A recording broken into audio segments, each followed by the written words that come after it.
Coach, with South Carolina, it's one of the first tests this season in conference play where a lot of their usage goes more through the post, it seems like, than in the guards. How does that kind of change the way you approach the defense? For sure. 30 is as effective of a forward as there is in the country. And his usage rate is ultra high, leads their team in assists. But the other forwards that they're playing with, 5, 31, 2, the combination of the two is what makes it so stressful. And so Coach Devin has a really good plan on some of the things that we're going to try to accomplish. It's the first time in 2 weeks that we had an off day with a full 2 day following an off day. I think that has helped our guys receive new content for the first time. They were good yesterday on the adjustments, and they're significant because of your question. We were distinctly better today. Shoot around will be important tomorrow because it's all new. We haven't played a team that requires the attention that these guys do. When you study them analytically, how they're scoring, where they're scoring, their offensive rebound percentage, their free throw attempt rate, it requires some adjustments. And so it's only a 1 game deal, but I do think our plan as of now is right, but it is unique in regards to what we've been doing. But I do think we've been accountable for it thus far, but we need another half of a rep tomorrow, which will be important. Buzz, what do you say to your guys to get them to, maybe you don't even have to, but to get them to look past the fact if they know that South Carolina hasn't won a conference game, and to make them understand that it's going to, that they're maybe a more formidable opponent than the record might indicate. Well, I would say most of our guys, not all of them are hoop junkies like I am, but most of them are. I think they lost to Auburn, who's number 1 in the country, by 1 possession. I think they lost to Florida in overtime. I think that was 1 possession. I think Florida's top 5. They lost to Mississippi State, I think, in a 2-possession game.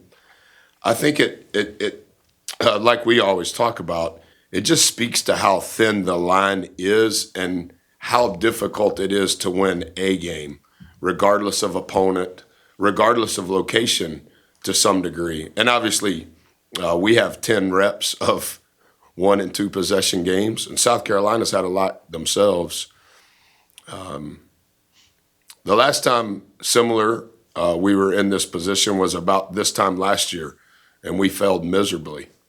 We were 6-4. I think we had just beat Tennessee. Tex Ags was excited about the coach and the team, and then we went to Nashville and got beat at the buzzer. And I think when we played Vanderbilt, they were 1-9. So there is some past history of similar scenarios, but I don't know that applies. Partly, I think South Carolina is built so uniquely that it requires a lot of attention. And I also think that because of not just last year, but what has transpired in the month of January, our guys are beginning to be very accepting that wherever we play and whoever we play, it's going to be a 1 or 2 possession game. We've talked to you a lot about rebounding in particular and defensive rebounding. And I was trying to look some stuff up on South Carolina, and they're excellent. Yeah, they lead the league in conference games and fewest opponent rebounds allowed. Just as you've studied them, why do you think that is the case of why they do that well? Yeah, some of it is specific to Travis's question. Their offensive design trends towards, I think 18% of their points in conference play have come from second chance points. 23% of their points have come from free throws. That's 41% of their points. 37% have come in the paint. So you can tell they spend a lot of their practice time in the paint, 9 or 10 guys at a time. And as much as I think Travis's question applies to your question, I think that will be the line of the game. I think in conference play, they're third in defensive rebound percentage. I believe in conference play, we're second.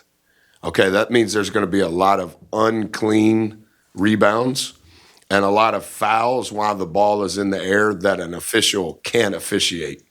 And I think that will probably determine it. They're one of the slower teams in the country. I think they're like 345th in time of possession, so to say. So there's going to be a lot of tension prior to the shot being attempted. But on the rise of the shot, whether we shoot it or they shoot it, I think that's probably the real line of the game. Who's going to shoot more balls? Any coach would tell you that. And a lot of that has to do with who gets the most rebounds and who turns it over the least. And that's what I think it'll be. Not a lot of success A&M has had at South Carolina. What makes Really? it such a challenging place to play? I don't know. How many times have we played there? We are 2-5 or I thought you said it was 2 and 5. 2-5. We have not played in Columbia, South Carolina 7 times, Brad. They've never been our mirror opponent. But going for history. Oh, Yeah. I don't know. You can ask another question. I don't mean that wrong. I think I've only played in Columbia twice. And one of them was probably our largest margin of victory since we've been employed here. Yeah. We have 3 matchups in South Carolina. So we're That I've been a part of? yes in 2020 and 2021. We played 3 times in those 2 years? No, In South Carolina? The third time was in 2022. So and that's when we crushed them in 2022. Okay, and what happened in the first 2 games? They won 74-54 and 78-54. Bad coaching. We got beat 22 times and we beat them by 20 once. Yeah, it's like 40 once. Yeah, Dre was in that. You remember that play Andre Gordon made when he landed on that kid's back and popped up and almost like he did a somersault in the air when we beat him there? Right. So the first game must have been year 1. Yeah. Bad coaching. Bad coaching. When you look at Tuesday night's performance, a lot of the stats that you want to be in your favor look pretty good. Free throw percentage, offensive rebounding. When looking back at that game, what do you still want the guys to improve on as they head to Columbia? Yeah, so thanks for asking. We identified 2 things on our way to Oxford that we needed to make drastic improvement on. Defensive rebounding percentage being one of those. We went from 223rd nationally to I think we're in the top 100 now. Remarkable job by our guys. One of the other things was trying to defend without fouling. And second half at Texas, we did not do that. And we were just okay on Tuesday night. Again, you're just trying to find a possession. You're trying to find a point. And I think the other thing, obviously, we would like to make and shoot a lot of free throws. I think another aspect that we're trying to improve at, and I think I mentioned that in here last time, our rim shot selection, in other words, how often do we shoot a ball inside the charge circle? Those numbers are pretty good in regards to attempt. Where we have to improve is the percentage that we make them. Stereotypically speaking, you're only going to get draw fouls when a team is in rotation. Most teams are going to be in rotation when the ball is in the charge circle, whether you dribbled there or passed there. We're doing a pretty good job. Coach Wolf is doing a really good job of putting our guys in good spots. Maybe that's Zoo, maybe that's 4, but that's also Gochi. I think we've found some other creative ways to get other touches that have been somewhat successful. We just need to finish at a higher rate. And so that's kind of been our point of emphasis after Oklahoma going into this game, because I think so much is going to happen in the charge circle in Columbia.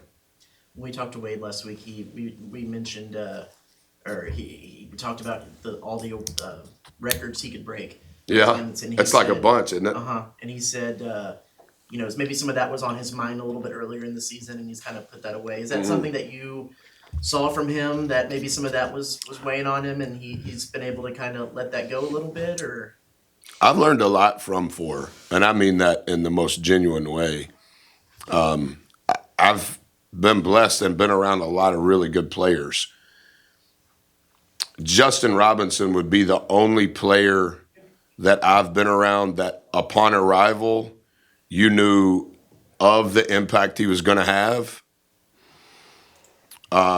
Before the portal, before NIL, kind of old school, sign a player, needs to play right away, keep getting a little better and finish among the best, all-time assists, all of those things.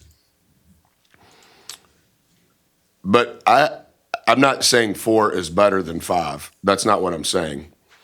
But historically speaking, when you think of this program in the 113 years of existence, and there's been a lot of good players, but when you think of what has transpired in Four's career here, his career, the success of the teams that he's played on, the level and fierceness of competition, I think he's like carried a very heavy, unspoken burden.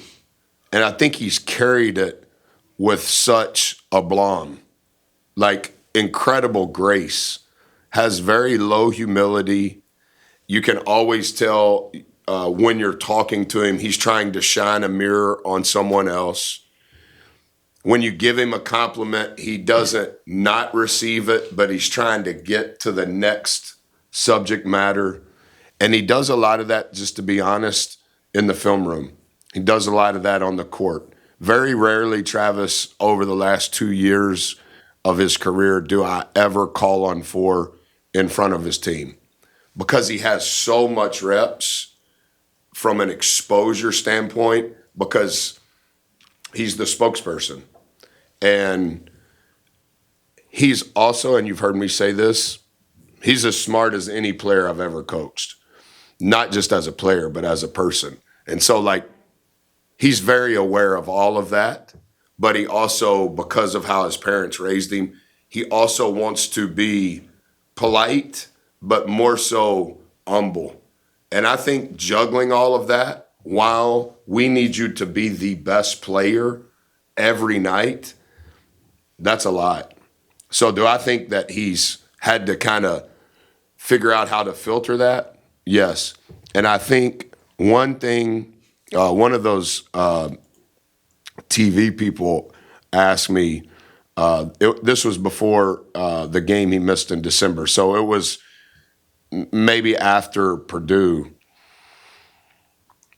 Why is he not shooting as much? I said, you can ask him. I think he's not shooting as much because he wants to win as many games as possible. And he wants to advance as far as possible. And he already knows what he can do. And he's trying to create confidence in Zoo and H. He loves Gochi.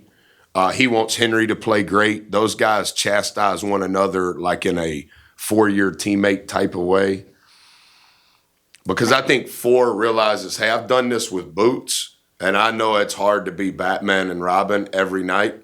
And from a roster standpoint, he wants us to play 10 guys every night because you just never know. And so do I think there's some of that, it's tomorrow's February, and can you believe where we're at, and it's at the halfway point tomorrow night? And yeah, I think that's just normal senior stuff.